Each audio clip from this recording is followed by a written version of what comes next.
Section 2, Unit 4, Age of Revolutions. Chapter 4, The American War of Independence. Introduction. The emergence of the nation-states had mainly taken place in the second half of the 18th century in Europe, when the policy of Western imperialism had first received a setback after the 13 British colonies had become independent by overthrowing the rule of its mother country and had formed the United States of America. It laid the foundation of a new political ideology on the international politics, that is, the right of the people bound by geographical territory and having a common cultural and historical background to form their own government. Though the American War of Independence took place about 3,000 miles away from Europe on a different continent, yet it had a direct impact on the various revolutions which had taken place in Europe during the 18th century, which led to the formation of the nation states. In Europe, the new concept of the nation states was first successfully established in France, where the Bourbon monarchy was overthrown and the ideas of liberty, equality, and fraternity were introduced. These ideas had caught the attention of the Europeans, who were exploited and ruled by despotic rulers. It led to a number of revolutions in Europe where the nation states were successfully established. A nation state can be defined as a sovereign state where the citizens are united by geographical, linguistic, and cultural factors, which develops a sense of unity and identity among them. A nation state has all the features of a state, such as population, government, territory, and sovereignty, to which is added the feature of nationalism or the sense of unity created by the common historical and cultural background. American War of Independence, French Revolution, process of unification of Italy and Germany are a testimony of the success of the common people in forming their own government. It is a triumph of nationalism over dictatorship and imperialism, and was an inspiration to many countries in Asia to fight for their right to form their own governments, which were free from any kind of external control. Next chapter, American War of Independence, that is from 1775 to 1783. The American War of Independence was the first conflict between an imperialistic country and her colonies. The colonial people had proved that it was not impossible to overthrow the rule of a mighty and the most powerful country if they had the will and determination to form their own government. It was for the first time in history that people fought for their independence with the help of certain universal principles like the rule of law, constitutional rights, and the supremacy of the people. Discovery of America. The discovery of America by Columbus in 1492 and the further explorations by explorers like John Cabot and Amerigo Vespucci had initiated its process of colonization. Europeans went to America mainly for trade and were supported by the European rulers, who found the new lands as an opportunity to expand their empire. They started considering the colonies as a source of procuring different kinds of commodities and revenue, and treated the natives as their personal possessions, which led to slavery. Next chapter, relations between England and the colonies. From 1600 to 1732, England was successful in establishing its control over 13 colonies, with Virginia being the first colony and Georgia being the last one to be acquired.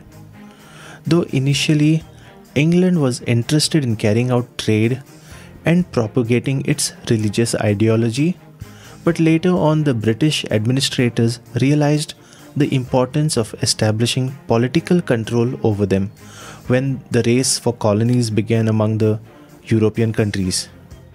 Their troubles also increased when they faced opposition from the natives.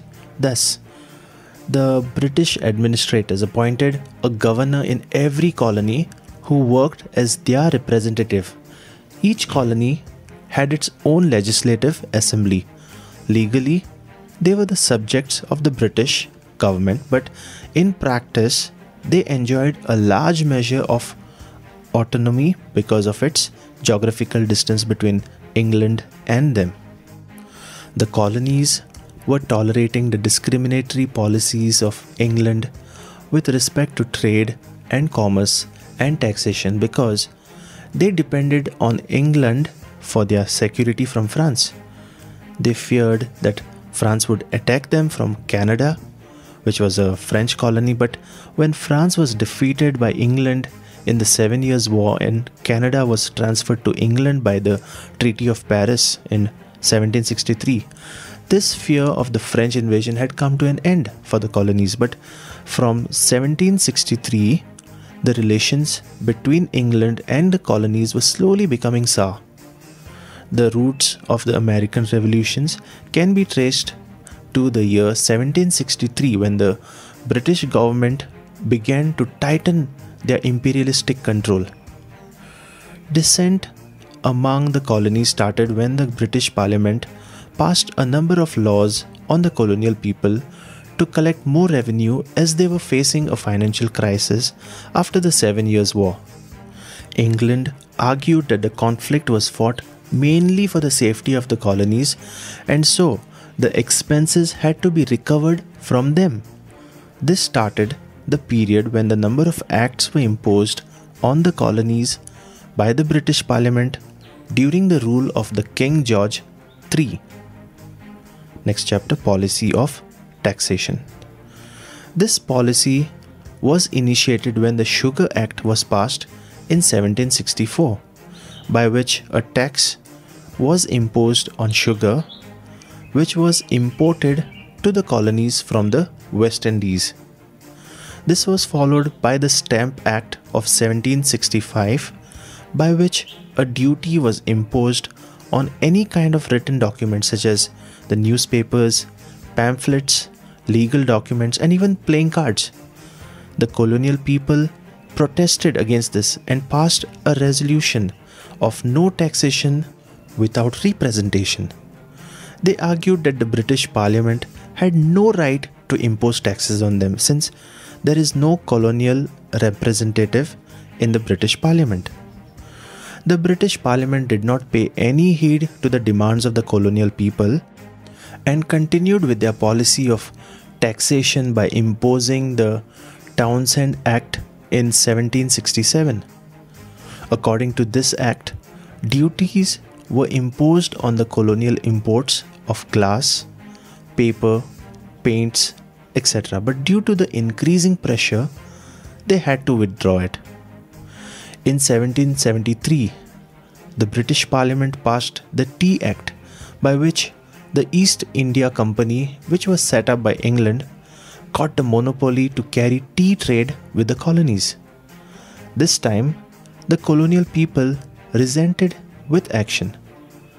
In 1773, when a British ship loaded with tea boxes was anchored in the Boston harbor, a group of the colonists dressed as Red Indians entered the ship and threw away the tea boxes into the sea.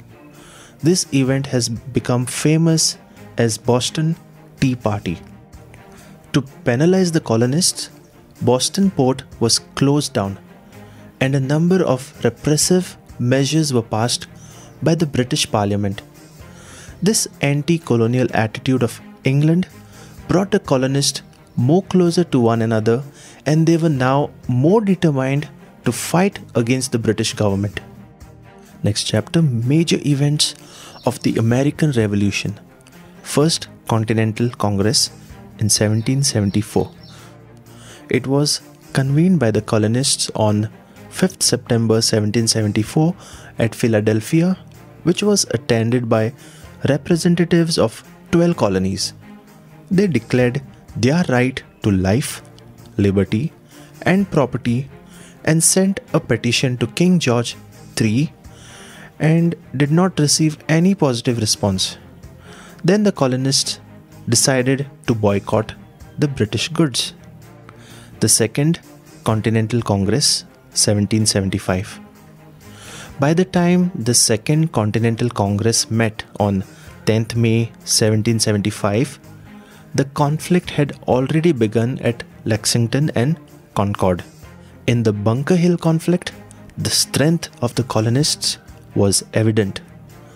When the delegates met at Philadelphia again, John Hancock was elected as the president. A Continental Army was formed. George Washington was appointed as the commander-in-chief of the colonial army.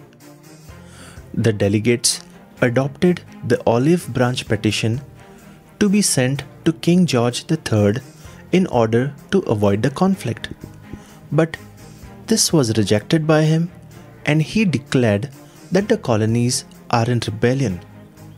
On 4th July 1776, Thomas Jefferson drafted the Declaration of Independence. It clearly stated the basic principles of democracy, such as the rights of the people to liberate themselves from tyrannical government and that the government should be based on the consent of the governed. This is said to be one of the noblest documents in the history of mankind. Next chapter, French assistance to the colonies. The colonists were not trained military soldiers but were driven with a zeal to free themselves from England at any cost. They were fortunate to receive help from the French forces. The Battle of Saratoga in 1777 was a turning point in the conflict because after this battle, the colonial army, with the help of French forces, was able to defeat the British army. It was finally on 19th October 1781 in the Battle of Yorktown that George Washington accepted the surrender of Lord Cornwallis and his British forces. The Treaty of Paris was signed between England and the colonial representatives in 1783, which proclaimed the independence of the colonies and the establishment of the United States of America. Next chapter, Significance of the American Revolution. The American Revolution gave birth to the independent country of United States of America. It strengthened the idea of right of revolution and accepted the supremacy of the people, which became the basis of state. It also accepted the supremacy of the Constitution over the government, which became the guiding principle of the modern democracies. The victory of the American Revolution influenced the movement around the world. It is said that there would have been no French Revolution if the American Revolution had not taken place. The French Revolution, in turn, had inspired a number of European revolutionary movements. All these began with the principles of liberty and self-determination fought for in the American Revolution.